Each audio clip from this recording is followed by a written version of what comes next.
Hey there, Tarot Tube. So I am going to do a hot take today. So I first found out about hot takes from Lisa Pepez, and she and Dawn Michelle have made this dice casting divination with tabletop dice thing. So here's my cute little minis, and we're going to take a look at it, and we're just going to do a hot take. Now, I will link down below. Dawn Michelle made a video about this, and Lisa Pepez made a video about this. I have not had time to watch them yet, but I downloaded this, did my whole punch, and put it in a binder. Thanks, Five Below. And here we go. Let's see what it is. So I'm just going to put my dice to the side and tell you that you don't have to spend a lot for dice. I'm a little bit of a dice goblin. I've got a few sets, but you know what? I play up to 3 games a week, so I have an excuse. All right, getting to know the dice. So let's see, we've got an introduction here.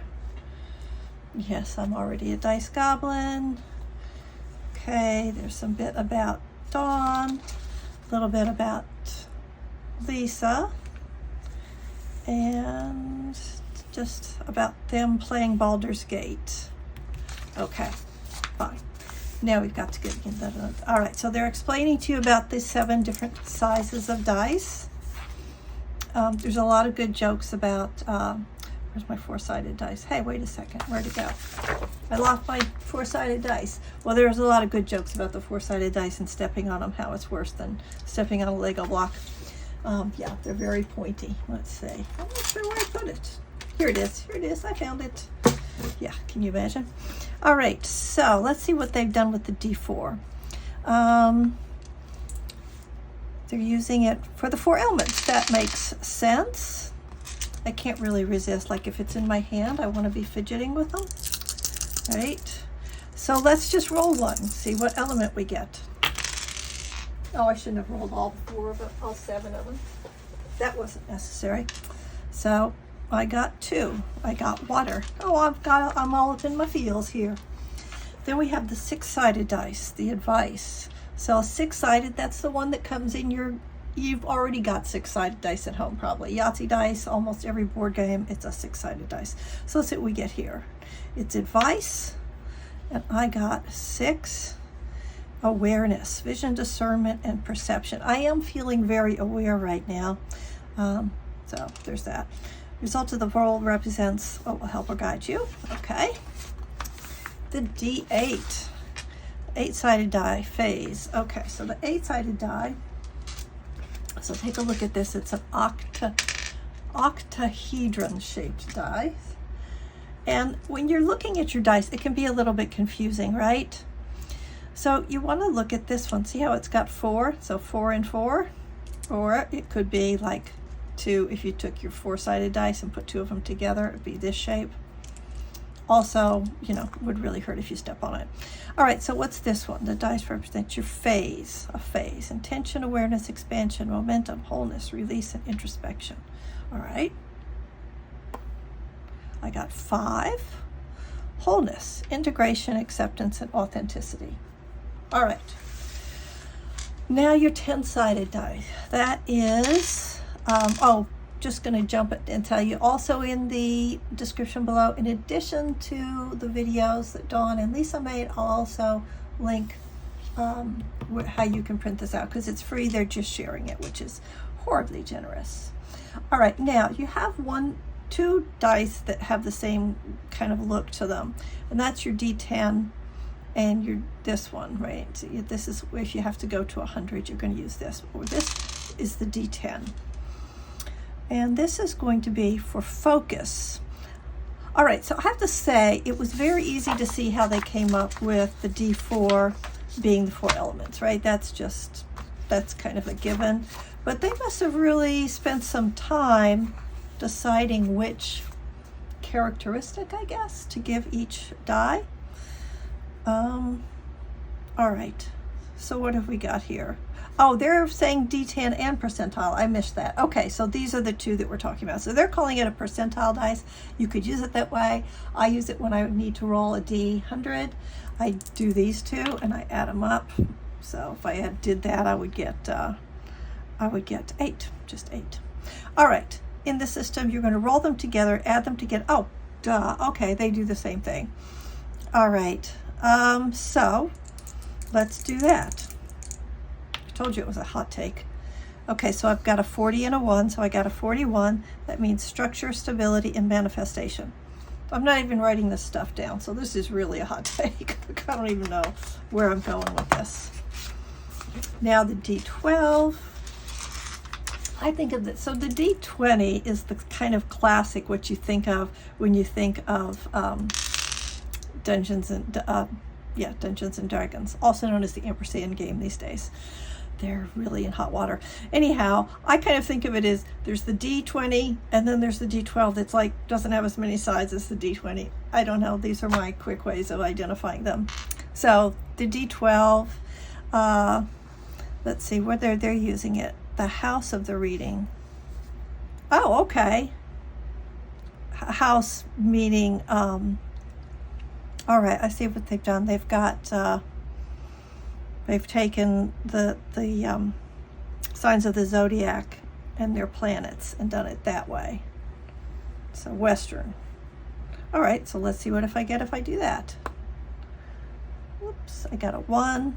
That would be very, very bad if I was playing a game. Identity, reputation, behavior, and self-expression. So Aries. Okay. I'm not super fluent on astrology. I've kind of given up on it, at least for now. But I know my sign. So Capricorn, achievement, recognition, aspirations. Makes sense. Let's see what Leo is. Enjoyment, creativity, hobbies, right? Okay. Makes sense. Makes sense. And now the archetype, we're going for the classic one. So let's see what they did. Let me just look at these. Oh, okay. They've done the major arcana and they left off the world and the fool. Because the fool is the significator, which is to say you. All right, let's see what I get with this. Boy, these little minis roll a lot. 10. The wheel. Change, fortune, and serendipity. Okay. So I'm curious if these are Lisa's keywords. She really likes to use keywords for cards. She's done a lot of work with it. She's got a book coming out. So probably is. All right, to cast the dice, you simply hold one or all of the dice in your hands while focusing on your question, then give them a roll in whatever way feels right to you. Okay, you're probably wondering what this thing is. That is, so gamers, we have these little things. So if we're sitting at a table with a lot of other people, we need to roll a die, right? You put it here, it doesn't roll all over the place. That's what that is. And that is the B Tarot. All right, casting a dice-only reading. This system is designed to give you a comprehensive, meaningful reading using only the dice. All right, let's do that. I think that's a good way to evaluate this with my hot takes. All right, so we're going to do this. I'm going to have to flip around a little bit. Okay, so there's others that you use with cards. Well, I am kind of curious about that because I have a way of using dice, but I just use 2, because my favorite role-playing game isn't actually Dungeons and Dragons. It's Powered by the Apocalypse, which uses 2 D6s. So I've adapted a D6 method to working with cards. You know what? Maybe I'll do this to see how that differs from what I do. Okay. So let's see, what shall I do? Oh, I know it would be fun. See, this is the thing with hot takes, is it's very unrehearsed. I am going to use this silly deck that I got. I got this for actually playing, role-playing the tarot games that I run for some friends.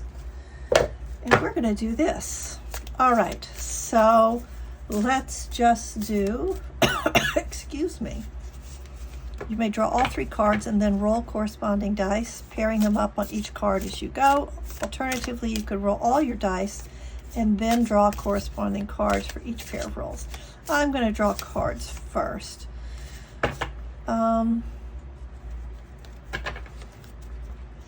Okay. So here we go. 1, 2, 3. Is this all in frame? Yeah, okay, I'll do it like this. All right, there's my 3 cards. Well, I'm going to start with the D20, she says. So let me get my D20. And you lay your first card, the 2 of Cups. All right, I guess that's what they did. And then you roll your D20. Okay, so I got a 3 of Cups. I'm going to roll my D20. Woo! Wow, these minis really roll. So I got a 3. And then I'm going to roll my D12. Okay. Combining 2 dice rolls with each of the remaining 2 cards. 2 dice rolls with each of the remaining 2 cards. I'm confused. Okay, let me read this again. Y'all, if you understand and you're watching me and giggling, hit the like button. Show me you find me entertaining. Okay, for example, I decide to start with the D20. Here it is, I got a 3. I lay my first card, I got the 3 of Cups, and then I roll my D20 and I get 3, and 3 is, you know, if I had this memorized, I wouldn't have to go. So we're skipping the, yep, it's the Empress, nurturing creativity and sensuality. All right, well, that sort of works nicely with our 3 party girls here, the Revel.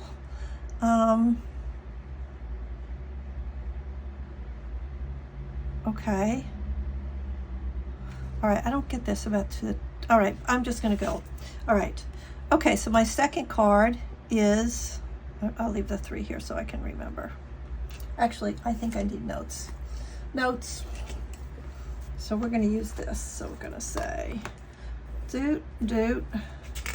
And I got the Empress. And now let's see what I'm getting for the 7 of Wands. I'm going to roll a 12. Where's my 12? There she is. And I got an 8. So that's going to be D12, 8, transformation, death, sexuality, and psychology. Okay, I'm just going to write transformation. Well, my abbreviated version of it. All right, so I could see how that could work. You know, you're protecting your ground. That could lead to some kind of transformation. And now I'm going to do the 3rd card, the 9 of Cups. Look how cute, the Monty Hall. And I'm going to roll an 8, it looks like. Okay, where's my 8? And I roll my 8, and I got a 1. So the 1 on the 8 is intention. Intention.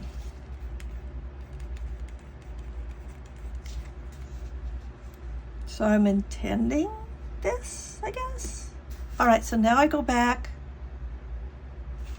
continue through the reading, combining 2 dice rolls with each of the 2 remaining cards. I'm still confused about the wording on that, but I'm just going to roll. All right, 4. So let's see. 4 on my 3 of Cups. I got a 2, and that means, I'm flipping back and forth. Water. Okay. All right, so look, this first card is very consistent. I got 3 of Cups, the Empress, and water, so that's all feels. That kind of coordinates nicely. 7 of Wands. Okay, the next one I'm going to roll is to get my D100. There is a D100, by the way, but you have to buy that separate. It doesn't come in any sets. Okay, I got a 62, and that is, where is that? Hello? Oh, here it is. Harmony, transition, and union. Well, that's an interesting one to go with this, isn't it? Okay, harmony. I'm just going to choose the first one. But also it had transition. So maybe Maybe that works. And then my last one here, I'm going to roll a d6 on my 9 of cups and get a 4. So d6, harmony, compassion. All right, so now let's just take a look. So I just pulled the first keyword, right, from the charts for each of these. But you know what? I did not even, I set no intention for this card pull. I was so involved with the mechanics. Let's just pretend like it was past, present, future, okay? We're being phony. We're just using the spread. All right, so in the past, you know, I was all up in my feels. I was partying with my friends. I was the empress. It was all good. The present. Now I'm trying to stand my ground. I'm looking to establish some harmony, but that may require some kind of transition. So something's got to give here. And then into the future, 9 of Cups, Monty Hall. So my intention is to create the harmony, because I got harmony in both of these. So my intention is to create harmony and, you know, make the right choices and get a good haul. Yeah. Okay, so that was the reading I got. I didn't do any of my setting an intention or anything, because I was really just focusing on the mechanics. So what do I think? Oh, here's some quick reference sheets. So I guess you could, if you didn't want to print it all out, you could do that. What are my impressions of this? I'm not sure. I'm not sure what I think. This is the deck I used. I'll just put all this. We have a nice little closing shot. I feel like it's kind of complicated. I guess it adds depth. I don't usually pull a whole lot of cards when I'm doing a reading. That's pretty unusual for me. Like, I'll do a Celtic cross sometimes, but usually 3, 4, 5 max. That's pretty unusual. So to pull a card and then to have 2 modifiers, I guess we could call them, 2 little bits added onto that, that's a lot of information. That's a lot of information. However, on the particular example that I did here, it made sense. It did make sense. So I definitely think it's worth playing with. If you already have dice, there's no investment. Just go ahead and give it a try. See if you like it. If you don't have any dice, it's pretty easy to get them quickly. You can always use the Big A, which I hate. But they sell them at Barnes & Noble. Sometimes you can catch them at a dollar store or Five Below. You can find them at any gaming or comic book store will have them. And you should be able to find a set for under $10. Yeah, definitely. Chessex is the brand that you'll see the most often. And then you can get really fancy. I've got some fancy, but you don't need it. It's not necessary. But yeah, I think a bookstore, card store, you can find it. Just look around. Not in Target though. That's an interesting thing. Anyway, this is not that much of an investment, and if you already have them, you can just try it for free. So I would say give it a shot. See how you like it. It's kind of fun. That's my hot take. Bye.